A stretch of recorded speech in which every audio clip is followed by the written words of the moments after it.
ጤና ይስጥልን ክቡራን ተመልካቾቻችን ከሐረሪ ቲቪ የሰዓቱን የአማርኛ ቋንቋ ዜናዎች ይዘን ቀርበናል። ዜናዎቹን እየመራው ነው ያያንቱ አህመድ አብሬያችሁ ቆይታ ማድረግ ይሆናል። በቅድሚያም ክልላዊ ዜናዎች። ህገወጥ በሆነ መንገድ ነዳጅ ሲያሰራጩ በተገኙ ግለሰቦችና ማደያዎች ላይ ጥብቅ እርምጃ እንደሚወስድ የሐረሪ ክልል ኢንተርፕራይዞች ልማትና ኢንዱስትሪ ቢሮ አስታወቀ። ቢሮ በክልሉ ከሚገኙ ባለድርሻ አካላት ጋር በነዳጅ ስርጭት አጠቃቀምና ህገወጥ የነዳጅ ሽያጭ ላይ በሚወሰድ እርምጃ ዙሪያ ሰፊ ውይይት አካሂዷል። አብስራ ሰግድ በዝርዝር ታቀርበዋለች። የሐረሪ ክልል ኢንተርፕራይዞች ልማትና ኢንዱስትሪ ቢሮ በክልሉ ከሚገኙ ባለድርሻ አካላት ጋር በነዳጅ ስርጭት አጠቃቀምና ህገወጥ የነዳጅ ሽያጭ ላይ በሚወሰደው እርምጃ ዙሪያ ሰፊ ውይይት አካሂዷል። በውይይት መድረኩ ላይ የተገኙት የቢሮ ኃላፊ አቶ እስማኤል ዩሱፍ እንደገለጹት መንግስት ያሉባቸውን ማነቆች ለመፍታት በማሰብ የነዳጅ ምርትን በከፍተኛ የገንዘብ ድጎማ ለተጠቃሚው ማህበረሰብ እንዲሰራጭ እያደረገ ይገኛል ብለዋል። ይሁን እንጂ ይህንን አጋጣሚ በመጠቀም በህገወጥ የነዳጅ ግብይት ላይ በተሰማሩ አካላት ላይ የሚወሰደው እርምጃ ተጠናክሮ እንደሚቀጥል ኃላፊው አረጋግጠዋል። አቶ እስማኤል አክለውም የሚስተዋሉ ችግሮችን ለመቅረፍ ባለድርሻ አካላት ዋነኛ ተዋናይ መሆናቸውን ጠቅሰው ማህበረሰቡ በሀቅ በማገልገል ረገድ የድርሻቸውን እንዲወጡ ጥሪ አቅርበዋል። በሌላ በኩል የክልሉ ንግድ ልማት ኤጀንሲ ኃላፊ አቶ ሸሪፍ ሙሜ ባቀረቡት ሪፖርትም በተደረገው ጥብቅ ክትትል በህገወጥ መንገድ ነዳጅ ሲያሰራጩና የታሪፍ ጭማሪ ያደረጉ ማደያዎችና ግለሰቦች መገኘታቸውን ይፋ አድርገዋል። የነዳጅ ማደያ ባለቤቶች ማንኛውም አገልግሎት በህጉ መሰረት ብቻ ለህዝብ መስጠት እንዳለባቸው ማሳስበዋል። የክልሉ ፖሊስ ኮሚሽን ኮሚሽነር አህመድ አብዲ በበኩላቸው በነዳጅ ምርት ስርጭት ላይ የሚስተዋሉ ክፍተቶችን ለማረም ፖሊስ የማያዳግም እርምጃ እንደሚወስድም ገልጸዋል። ድርጅቶችና ማደያዎች የተሰጣቸውን ኃላፊነት በአግባቡ በመወጣት እንዳለባቸውና የነዳጅ ምርትና ህጋዊ አሰራር ስርዓትን በተከተለ ማሰራጨት እንዳለባቸው አጽንኦት ሰጥተዋል። በመጨረሻም ባለድርሻ አካላት በወሰዱት ኃላፊነት መሰረት የነዳጅ ምርትን ለህብረተሰቡ በታማኝነት እንዲያሰራጩም ጥሪ አቅርበዋል። በሐረሪ ክልል የ1447ኛ ሂጅራ የህትመት በዓል በደማቅ ሁኔታ ተከበረ። በዓሉ ሳይበረዝ ለቀጣዩ ትውልድ እንዲተላለፍ ወጣቱን በስፋት ማሳተፍ እንደሚገባ ተገልጿል። ዘገባው የአሚር አህመድ ነው። በተለይም ደሴ ተጨማሪ አላት።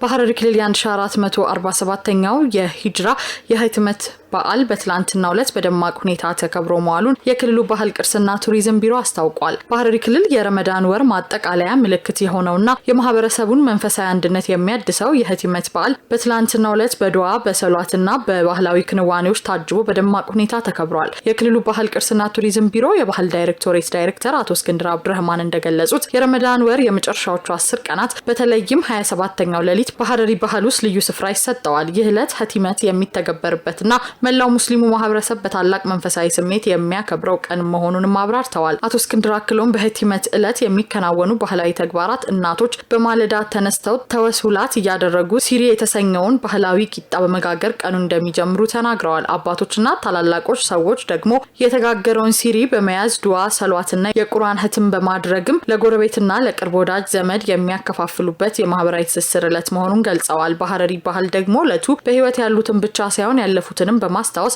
የቀብር ዚያራ በማድረግና ቁርአን በመቅራት እንደሚታሰብ ዳይሬክተሩ ጠቁመዋል። በመጨረሻም አቶ እስክንድር ህትመት በሐረሪ ባህል ያለው ቦታ ከፍተኛ በመሆኑ ይህ እሴት ሳይበረዝ ለቀጣዩ ትውልድ እንዲተላለፍ ወጣቱ በስፋት ማሳተፍ እንደሚገባ አሳስበዋል።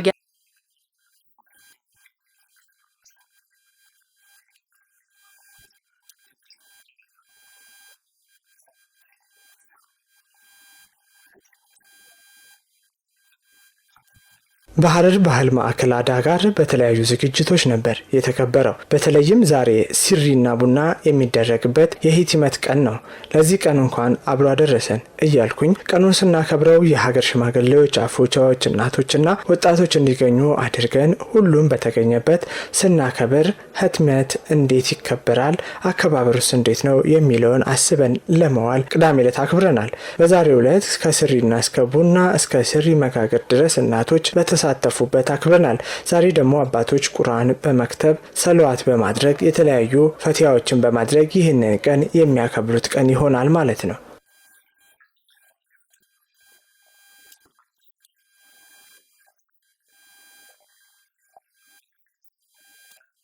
ክልል የሀገር ሽማግሌ አቶ መሐመድ ዩሱፍ አሊ በበኩላቸው ህቲመት በጎ ተግባራት የሚታሰብና ለሞቱት ሰደቃ በመስጠትም በደመቀ ሁኔታ የሚከበር በዓል መሆኑን ገልጸዋል።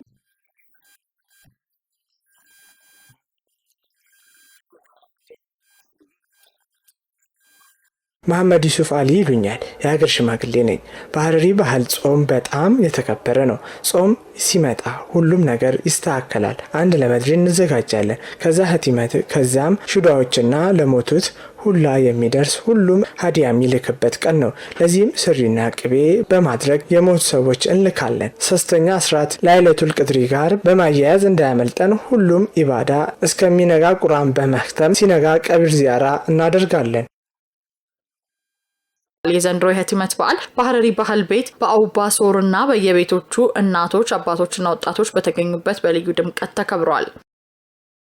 የረመዳን ወርን ምክንያት በማድረግ የሀረሪ ክልል ማረሚያ ፖሊስ ኮሚሽን ለታራሚዎች የማዕድ ማጋራትና የአፍጥር መርሃ ግብር አካሄደ። መርሃ ግብሩ ታራሚዎች የረመዳን ወርን በሰላምና በኢባዳ እንዲያሳልፉ ለማስቻል ካለሙ ተግባራት መካከል አንዱ መሆኑ ተገልጿል። በተለይም ደሴ ተጨማሪ አላት። የረመዳን ወር ምክንያት በማድረግ የሀረሪ ክልል ማረሚያ ፖሊስ ኮሚሽን ለታራሚዎች የማዕድ ማጋራትና የአፍጥር መርሃ ግብር አካሂዷል። በስነ ስርዓቱ ላይ መልእክት ያስተላለፉት የሀረሪ ክልል ማረሚያ ፖሊስ ኮሚሽን ኮሚሽነር አድናን አህመድ ታራሚዎቹ ከተለያዩ አካባቢዎች የመጡ በመሆናቸው የረመዳን ወር ያለምንም ችግር በደስታና በመረዳዳት እንዲያሳልፉ ለማድረግ ይህ ፕሮግራም መዘጋጀቱን ገልጸዋል። አብሮነት እሴት አላት። ያንን እሴት መሰረት አድርጎ ዛሬ ረመዳን 27ኛ ቀን ላይ ልዩ ቀን ነው። ይሄን ልዩ ቀን በተቻለ መጠን ማዕድ በመጋራት አብሮነትን በመግለጽ ፍቅርን በመግለጽ ከነሱ ጋር ሆኖ አፍጥር ፕሮግራም የተዘጋጀ ነው። ይሄ ትልቅ ፕሮግራም ነው። ለምን ታራሚዎቻችን የኛ ባለድርሻ ናቸው። ስለዚህ ለነሱ ያለንን ክብርና ለነሱ ያለንን አንድነት ፍቅር ለመግለጽ ከነሱ ጋራ ማዕድ መጋራት ነው። አንዱና ዋነኛው ትልቅ እሴት አለ። ሀረር የመረዳዳት የመተባበር ትልቅ ሚና አለው። ረመዳን ገብቶ ከመጀመሪያው ጀምሮ የተለያዩ ስቴክሆልደሮች እየተባበሩ ነው ያሉት። የአፍጥር ፕሮግራም ራሳቸው አዘጋጅተው እያቀረቡ ነው ያሉት። ዛሬም እንደምታዩት ዛሬም ጭምር እያቀረቡ ነው ያሉት። ስለዚህ እነኚህ ነገሮች ለሌሎችም አርያ የሚሆን ስለሆነ በቀጣይም እነኚህ ነገሮች ተጠናክረው መቀጠል አለባቸው። እነኚህ እስካሁን ድረስ ላቀረቡ ሁሉ ከእንግዲህ በኋላም ለሚያቀርቡ በራሴና በተቋሙ ስም ምስጋናዬን ላቀርብ እወዳለሁ። ማረሚያ ቤቱ መስጂድ ኢማም ሼክ ሙባሪክ ጃማል በበኩላቸው በረመዳን ወር የታመሙትን መጠየቅ፣ የተቸገሩትን መርዳትና ማረሚያ ቤት የሚገኙ ወገኖችን ማስታወስ ትልቅ ምግባር መሆኑን ገልጸው ለዚህ በጎ ተግባር መሳካት አስተዋጽኦ ላደረጉ አካላት ምስጋና አቅርበዋል። የዚህ አፍጥር ዋና ዓላማ መካከላችን አንደኛ ዋህዳንያ አንድነት እንዲፈጠር መፈቃቀር እንዲሁም መተሳሰብ መረዳዳት ዓላማ ተደርጎ ነው ዋናው ዓላማ እንዲዘጋጅ የተደረገው። እንደገና ደግሞ እርስ በርስ እንድንዋደድ እዚህ ጋር ማረሚያ ቤት ማለት ብሔርን የማይለይ ሁሉም ብሔር ኢትዮጵያዊነቱን በማገንዘብ ሁሉም አንድ ላይ ተዋዶ ተከባብሮ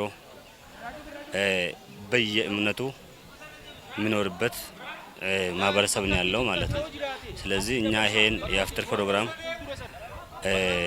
የሀረሪ ክልልም ሆነ የኦሮሚያም ጋራ በመስማማታችሁ ይሄን የአፍጥር ፕሮግራም በማዘጋጀታችሁ እኛ ውጭ ያለን አህል ነው የተሰማ ነው ማለት ነው። ስለዚህ ዛሬ በጣም ደስ ብሎናል። በእለቱ የተገኙ የፕሮግራም አስተባባሪዎች በበኩላቸው ታራሚዎች በማረሚያ ቤት ውስጥ ቢሆኑም ልክ እንደ ቤታቸው ተሰምቷቸው ወሩን በጸሎት እንዲያሳልፉ ከደጋፊ አካላት ጋር በቅንጅት እየሰሩ መሆኑን ጠቁመዋል። ወቅቱ የእስልምናና የክርስትና እምነት ተከታዮች ጾም ላይ የሚገኙበት በመሆኑ በማረሚያ ቤት ውስጥ በሃይማኖትና በብሔር ልዩነት ሳይደረግ አብሮነት እየተጠናከረ መሆኑን ተመላክቷል። በማረሚያ ቤት እንደዚህ አይነት ፕሮግራሞች ሲፈቀዱ ታራሚና ተቋሙ ልክ ቤተሰብ አንድ ላይ እንደሚያፈጥረው ጀስት እንደዛ ነው እያፈጠር ነው። ዛሬ ይህን ዝግጅት እያዘጋጀ ነው ያለ ነው። በማረሚያ እንደ ወንጀለኛና እንደ ወታደር ሳይሆን ልክ አባትና ልጅ እንደሚተያየው ጀስት እንደዛ ተያይተን ማረሚያውን ሀሳባችን ተቀብለውን ይህንን ፕሮግራም ፈቅዶልን በሀረሪ ማረሚያ ቤት በጋራ በመሆን ከአባሉና ከታራሚው ጋር አንድ ላይ ተዋጣጠን ይህንን የመሰለ ደማቅ የአፍጥር ፕሮግራም እያዘጋጀን እንገኛለን። ታራሚ ማለት ሁሉም ወንጀለኛ ማለት አይቻልም። ማረሚያ ትመጣለህ፣ ትታረማለህ። ጀስት ለነገ ፍሬ የሚሆነውን ነገር ይዘህ ትወጣለህ።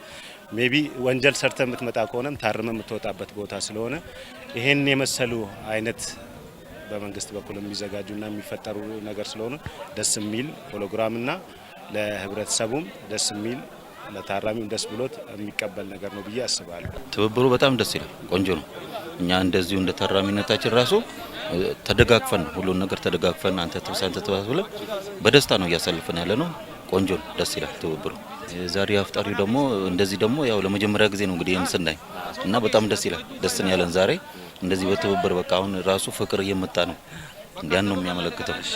እና ይህ አሁን ከሙስሊም ወንድሞች ጋር የሚደረግ የአፍጢር ፕሮግራም በጣም ደስ የሚል ወንድማማችነት አንድነትን እኛን ክርስቲያኖችንም እንግዲህ ቅድም እንዳናገረህ ያው የኦርቶዶክስ ቤተክርስቲያን ተወካይ ነው፣ እኔ ፕሮቴስታንት ነኝ። በጣም በዚህ ውስጥ በህብረት ከሙስሊም ወንድሞቻችን ጋር አንድ በመሆን ይህን ጾም አብረን ጾማቸው ደግሞ የኦርቶዶክስም የኛም እየጾምን እየጸለይን ስላለ በጣም ደስ የሚል ጊዜ እያሳለፍን ነው። እግዚአብሔር ይባርካችሁ፣ ጌታ ኢየሱስ ይባርካችሁ። አሜን። በማረሚያ ቤት ውስጥ ያለው የመረዳዳትና የበጎነት ስራ በጾም ወቅት ተጠናክሮ መቀጠሉንም ታራሚዎች ገልጸዋል። በመጨረሻም የሃይማኖት አባቶች በረመዳን ወር የተጀመሩ በጎ ተግባራት ተጠናክረው መቀጠል እንዳለባቸው አሳስበው ህዝቡም መንግስት እያከናወነ ያለውን የልማት ስራ በመደገፍ የበኩሉን አስተዋጽኦ እንዲያበረክት ጥሪያቸውን አስተላልፈዋል። የረመዳን ወር የመጨረሻ 10 ቀናት በኢባዳና በበጎ አድራጎት ተግባራት ሊታሰቡ እንደሚገባ የሐረር ከተማ ነዋሪዎች ገለጹ። የታመሙትን መጎብኘትና አቅመ ደካሞችን ማገዝ የሙስሊሙ ማህበረሰብ ዋነኛ መገለጫ መሆኑንም ነዋሪዎቹ አንስተዋል። ዘገባው የሙራድ ነው። ተጨማሪ ያለን የረመዳን ወር የመጨረሻው 10 ቀናት በኢባዳና በበጎ አድራጎት ተግባራት ሊታሰቡ እንደሚገባ የሐረር ከተማ ነዋሪዎች ገልጸዋል። የእዝነት የሰላምና የመተሳሰብ ወር የሆነው ታላቁ የረመዳን ጾም አሁን ላይ ማጠቃለያው ላይ ደርሷል። ይህ ወቅት ደግሞ ሙስሊሙ ማህበረሰብ ከመቼውም ጊዜ በላይ ወደ ፈጣሪው የሚቀርብበትና በጎነትን በተግባር የሚያሳይበት ጊዜ ነው። ከሐረሪ ክልል ብዙኃን መገናኛ ኤጀንሲ ጋር ቆይታ ያደረጉት የከተማ ነዋሪዎችም ቀሪዎቹ የጾም ቀናት በፈጣሪ ዘንድ እጅግ ውድና የተከበሩ መሆናቸውን ገልጸዋል። ማህበረሰቡ ለእነዚህ ቀናት ትልቅ ቦታ እንደሚሰጥ የገለጹት ነዋሪዎቹ ምክንያቱም ታላቁ ለተል ቀድር ምንዳ የሚገኘው በእነዚህ ቀናት ውስጥ በመሆኑ ሁሉም በርትቶ ሊሰራ እንደሚገባ ተናግረዋል። የረመዳን ወር በእስልምና ሃይማኖት ተከታዮች ዘንድ ትልቅ ስፍራ የሚሰጠው መሆኑን በመጥቀስ በጾም ወቅት የተቸገሩ ወገኖችን የምንረዳበት፣ የታረዙትን የምናለብስበት፣ የተራቡትን የምናበላበትና ጸሎት የምናደርግበት ጊዜ መሆኑን አስረድተዋል። ከዚህ ባለፈም በጾም ወቅት የአካባቢን ሰላም በመጠበቅ የተጀመሩ ልማት ስራዎችን አጠናክሮ ማስቀጠል አስፈላጊ መሆኑን ጠቁመዋል። በመጨረሻም በጎ አድራጊዎችና አቅሙ ያላቸው ግለሰቦች የተጨነቁትንና ደካማ የሆኑ ህብረተሰብ ክፍሎችን በቁሳቁስም ሆነ በገንዘብ በመደገፍ የበኩላቸውን ድርሻ እንዲወጡ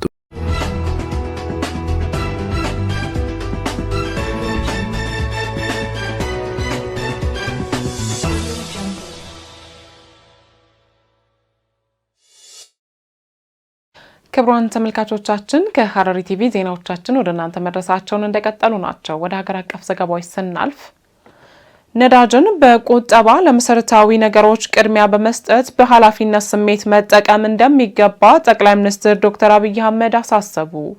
በሌላ ዜና በ6 ወራት ከ3 ሚሊዮን በላይ ለሚሆኑ ዜጎች የስራ ዕድል ተፈጥሯል ሲል የስራና ክህሎት ሚኒስቴር ገለጸ። እነዚህንና መሰል ሀገር አቀፍ ዘገባዎችን ሌንሽ መልስ በተከታይነት ታቀርበዋለች።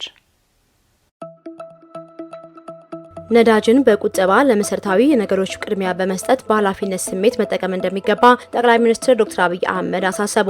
ጠቅላይ ሚኒስትር ዶክተር አብይ አህመድ በማህበራዊ ትስስር ገጻቸው ባስተላለፉት መልእክት በመካከለኛው ምስራቅ በተፈጠረው ቀውስ የተነሳ ነዳጅ ገዝተው የሚጠቀሙ ሀገሮች እንደ ልብ ለማግኘት መቸገራቸውን ገልጸዋል። በመሆኑም ችግሩ ተፈቶ ወደ መደበኛ የነዳጅ አቅርቦት ስርዓት እስክንመለስ ድረስ ነዳጅን በቁጠባና ለመሰረታዊ ነገሮች ቅድሚያ በመስጠት መጠቀም ይገባል ብለዋል። በመሆኑም የነዳጅ አከፋፋዮች፣ ማደያዎችና ተጠቃሚዎች ነዳጅን በቁጠባ ለመሰረታዊ ነገሮች ቅድሚያ በመስጠት ሁላችንም በኃላፊነት ስሜት መጠቀም አለብን ሲሉ አሳስበዋል።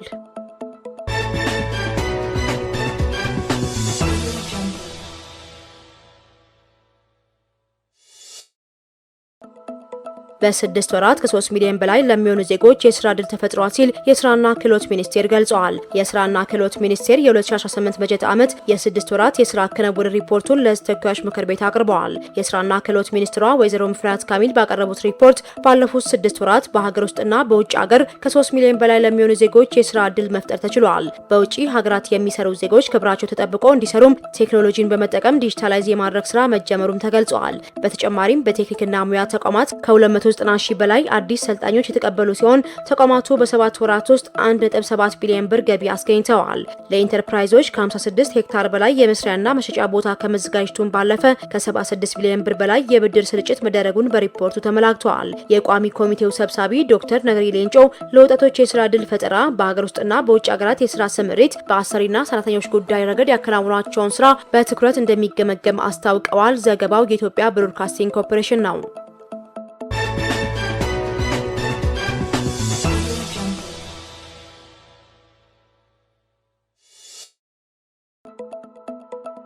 ኢትዮጵያ በሚሊዮን የሚቆጠሩ ዜጎችን በማስተባበር ለአየር ንብረት ለውጥ የማይበገር አረንጓዴ ኢኮኖሚ ለመገንባት የምታከናውነው የአረንጓዴ አሻራ መርሃ ግብር ለዛምቤዚ ተፋሰስ አገራት ትልቅ ተሞክሮ እንደሚሆን ተገለጸ።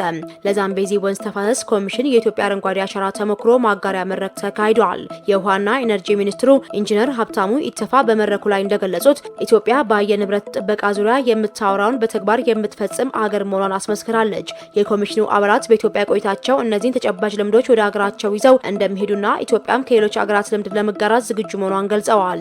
የዛምቤዚ ወንዝ ተፋሰስ ኮሚሽን ዋና ጸሐፊ ፌሊክስ ሞሲ ንጋም ላጎሲ በበኩላቸው ኢትዮጵያ በተፈጥሮ ላይ የተመሰረቱ መፍትሄዎችን በመተግበር ረገድ ያላትን አህጉራዊ መሪነት በተግባር ማሳየቷን ገልጸዋል። በተለይም ሕዝብን በማስተባበር ረገድ የታየው ስኬት ለዛምቤዚ ተፋሰስ አገራት ትልቅ ትምህርት እንደሚሆን ጠቁመዋል። ዋና ጸሐፊው አያይዘውም ኢትዮጵያ እንደ ታላቁ ህዳሴ ግድብ፣ ግቤ 3 እና ኮይሻ ባሉ ፕሮጀክቶች የኃይል ዋስትናና የኢኮኖሚ እድገትን ማረጋገጥ እንደሚቻል ለአፍሪካ በተግባር አሳይታለች ብለዋል። በዛምቤዚ ተፋሰስ ውስጥ እንደ ካሪባና ካቦራ ባሳ ያሉ ግድቦች ቢኖሩም አሁንም ጥቅም ላይ ያልዋለ ሰፊ የውሃ ሀብት መኖሩን የጠቀሱት ዋና ጸሐፊው የኢትዮጵያ ታላላቅ የመሰረተ ልማቶች ተሞክሮች ለተፋሰሱ አገራት ትልቅ መነሳሻ መሆናቸውን አረጋግጠዋል። ዘገባው የኢዜአ ነው።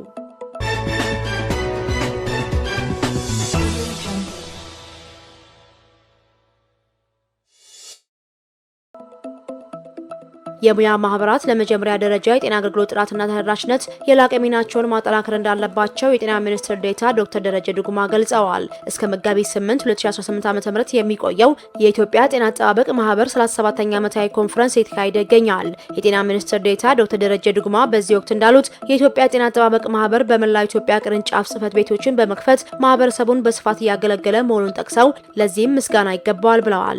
ማህበሩ ከዓለም አቀፍ ተቋማት ጋር በመተባበር ችግር ፈቺ ጥናትና ምርምር በማከናወን ረገድ የሚጫወተው ሚና የላቀ መሆኑንም ገልጸዋል። መንግስት የጤና ስርዓቱን ለማዘመን በሚያደርገው ጥረት ማህበሩ ለጤና ባለሙያዎች የአቅም ግንባታ ስልጠና በመስጠት እገዛ እያደረገ መሆኑን ገልጸው ከኤችአይቪ ኤድስ፣ የእናቶችና ህጻናት ጤና አጠባበቅና በቤተሰብ እቅድ አገልግሎት ዙሪያ ወሳኝ ስራዎችን እያከናወነ መሆኑን ተናግረዋል። የኢትዮጵያ ጤና አጠባበቅ ማህበር ፕሬዚዳንት ዶክተር አጎናፍር ተካላኝ በበኩላቸው ማህበሩ ከ10 ሺህ በላይ አባላት እንዳሉት ገልጸው የባለሙያዎችን አቅም በመገንባትና ከባለድርሻ አካላት ጋር በመቀናጀት የጤና አገልግሎት ተደራሽነትን ለማረጋገጥ እየሰራ ይገኛል ብለዋል። 37ኛው ዓመታዊ ኮንፈረንስ መንግስት የጤና ጥራትና ተደራሽነትን ለማረጋገጥ የሚያደርገውን ጥረት መደገፍ ላይ ያተኮረ መሆኑን መግለጻቸውን ኢዜአ ዘግበዋል።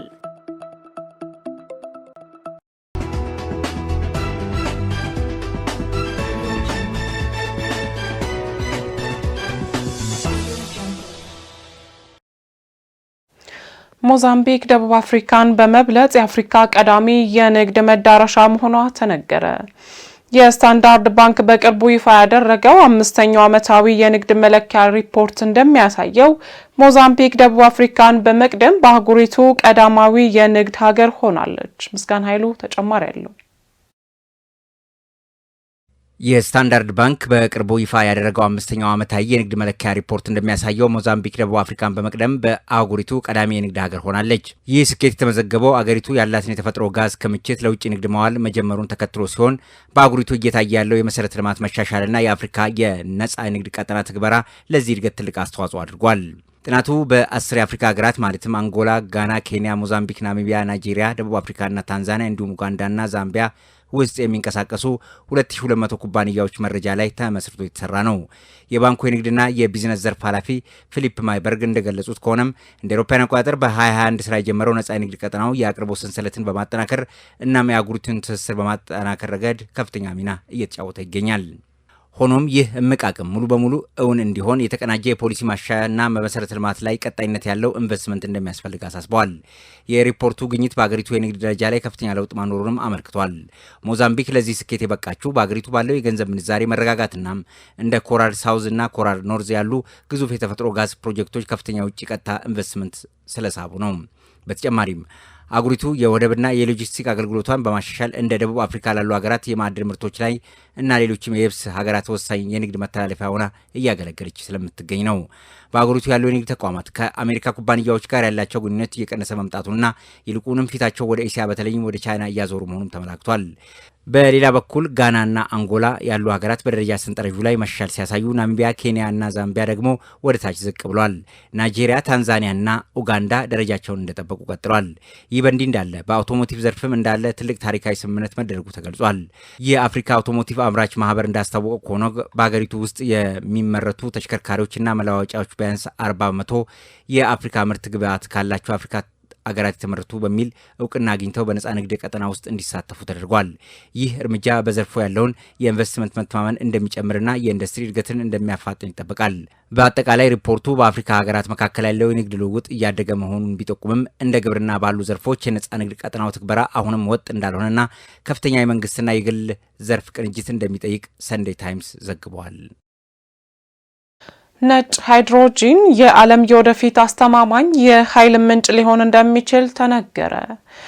ከብክለት የጸዳው የተፈጥሮ ነጭ ሃይድሮጂን ወደ ግልጋሎት እንዲገባ ለዓመታት ጥያቄ ሲቀርቡ ቆይተዋል። ዘገባው የአናዶሉ ነው። ባህር ጠንክር በዝርዝር ያቀርበዋል። የተፈጥሮ ነዳጅ አንዱና ዋነኛው የኃይል ምንጭ ሲሆን ይህ የኤነርጂ ምንጭ ከሚያስከትለው የአየር ብክለትና ከሚገጥመው አቅርቦት እጥረት ምክንያት በሌላ የኃይል ምንጭ ለመተካት ዓለማችን ከፍተኛ ጥረት ስታደርግ ቆይታለች። በተለይ የተፈጥሮ ነዳጅ ጋዝ ጋር ተያይዞ በሚፈጠር የፖለቲካ ውጥረትና ጦርነት በአቅርቦቱም ሆነ በዋጋው የሰው ልጅ የኤነርጂ ፍላጎቱ ሙሉ በሙሉ አሟልቷል ማለት ይከብዳል። ለአብነት ሰሞኑን እስራኤልና አሜሪካ ከኢራን ጋር በገቡት ጦርነት ምክንያት የዓለም የኃይል አቅርቦት በሆርሙዝ ሰርጥ ጉሮሮው ማነቆ ውስጥ ገብቷል።